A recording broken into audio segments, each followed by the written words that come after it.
¿Qué tal? Muy buenas noches, bienvenidos y bienvenidas a Sin Su Permiso. Hoy es miércoles 30 de diciembre, estamos a unas pocas horas para que finalice este 2009. Gracias por su sintonía, gracias por acompañarnos nuevamente. Y por ser el último programa del año va a ser un tanto diferente. Este día no vamos a tener debate, no vamos a tener periodista invitada, ya que vamos a tener un análisis, vamos a retroceder un poco en el tiempo y vamos a empezar a recordar qué ha pasado durante todo este 2009 con dos reconocidos analistas. Lo que sí no va a cambiar este miércoles son mis colegas invitadas, como siempre. Ana Giralt me acompaña como todas las noches.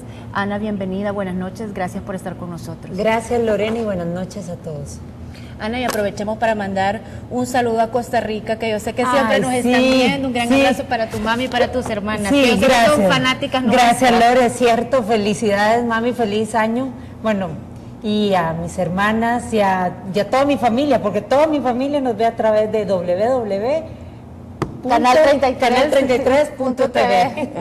Y por supuesto Francesca también está conmigo. ¿Y a la chica la ven en Italia o no? Sí, hay veces cuando se acuerda la nona. Lo que pasa es que ella nos ve en YouTube con la edición ya digamos sacada del aire, ¿verdad? Pero bueno, bienvenida como siempre. Y por supuesto tenemos a dos grandes analistas que nos acompañan. Don Dagoberto Gutiérrez, buenas noches. Muchas gracias por estar con nosotros. Un gusto compartir por primera vez un set con usted. Me alegra. Y a mí me ven en Chalchuapa. Y usted lo ve en Chalchuapa, ahí en Costa Rica y en Italia, usted en Chalchuapa. En Chalchuapa y en el cantón Cujucuyo. Bueno, y también saludamos a don Rafa Castellanos. Don Rafael, muchas gracias por haber aceptado nuestra invitación, también un reconocido analista y columnista de la prensa gráfica. Gracias por invitarme, Lorena, realmente es un privilegio estar con este programa innovador de mujeres reclamando su espacio que realmente se necesitaba y del cual me regocijo que exista. No sé a mí dónde me miran, tal vez no en muchos lugares, pero... En toda Centroamérica. Pero lo leen bastante. Así espero. Bueno, iniciamos entonces y como decíamos al principio del programa, queremos hacer un análisis con estos dos reconocidos expertos que nos acompañan.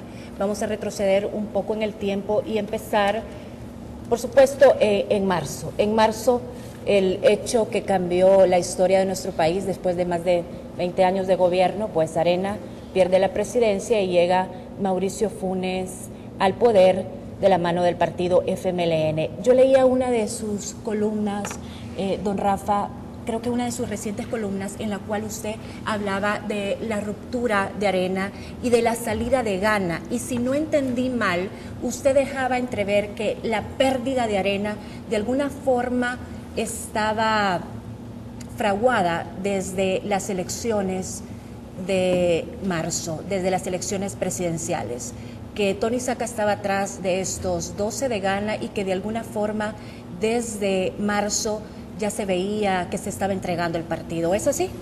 No, realmente no es así. Lo de Gana viene a ser un asunto bastante posterior. Ahora que la participación del presidente Saca durante todo el periodo previo a las elecciones, en las primarias y antes de las primarias, fue una participación en la cual hay que remontarse un poco más atrás. La respuesta tajantemente es no. Gana es producto de una explosión al interior del partido por una lucha de poder en la cual aparecen 12 personas a quien el presidente Saca separa del partido, o así se dice que fue, para dar una demostración de fuerza o para tomarse el partido o obtener votos para otros fines al servicio de otros. Es un evento posterior. Realmente la derrota de Arena se viene fraguando desde hace muchísimo tiempo. Quizá, si me deja no contestarle en el orden que usted me lo ha querido poner, quizá es bueno retroceder un poco más a los acuerdos de paz. A la firma de los acuerdos de paz, al integrarse los 5 bloques que conformaban la guerrilla a la vida democrática del país, se plantea realmente la alternabilidad a partir de ese momento. Y si las cosas hubieran salido como la mayoría esperaba, Arena no debería haber estado más de 2 periodos en el poder sin que ganara el Frente. El Frente realmente no ganó porque no supo interpretar cuál era el sentimiento de la población y por qué votaban, el salvadoreño básicamente conservador, e insistió en elecciones consecutivas en tener comandantes de candidatos y en mantener dentro de su estructura partidaria gente que participó en la guerra. En realidad Arena fue renovando caras, nadie de los que estuvo en ninguno de los gobiernos de Arena participó en la guerra, que es algo que explica un poco lo que pasó, viéndolo en retrospectiva. Y el Frente probó con todo, hasta probó con su máximo líder, Shafqui Handal, para ver si sí o si no. Y fue cuando con su máximo líder histórico tienen una derrota bastante contundente.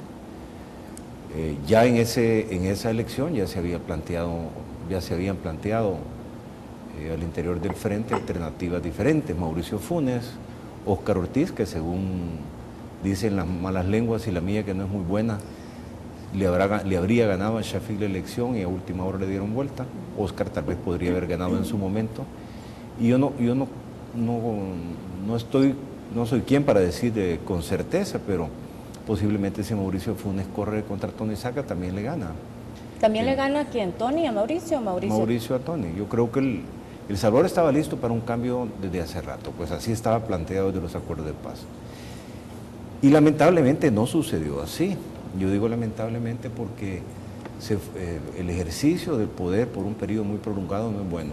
No es bueno y se van degenerando instituciones, se van degenerando conceptos, se van perdiendo valores. Y eso lo vimos suceder en las últimas 2 administraciones de Arena.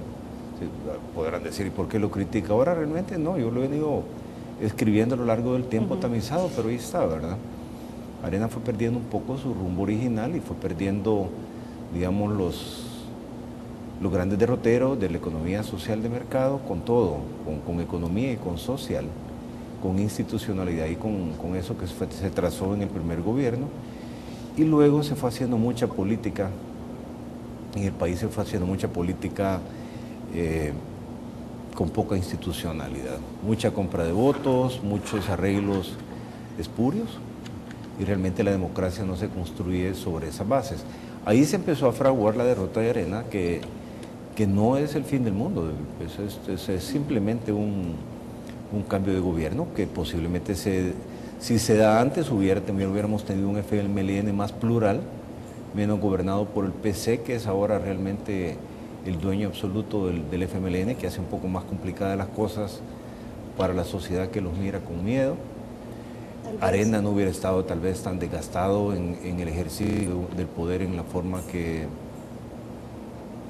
iba a decir abusiva, que hizo en el último gobierno, en el anterior, a finales sobre todo, y tendríamos una sociedad un poco menos convulsa y con menos incertidumbres enfrente.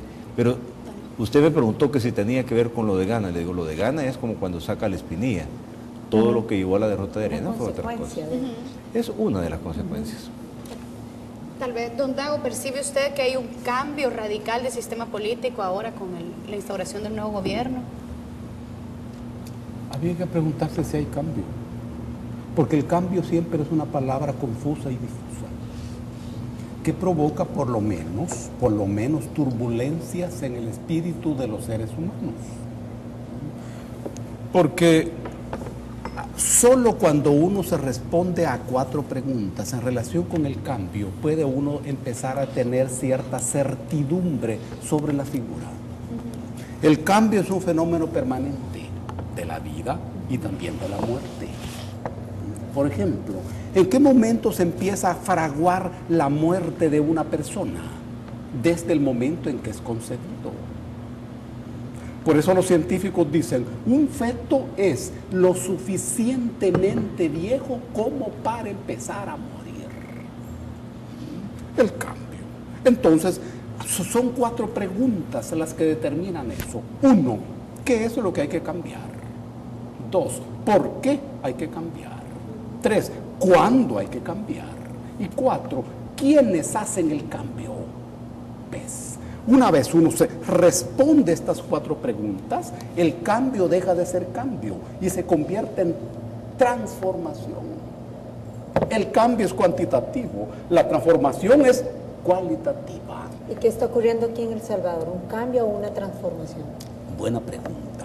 ha habido un cambio de gobierno, es decir, de equipo que administra la política del Estado.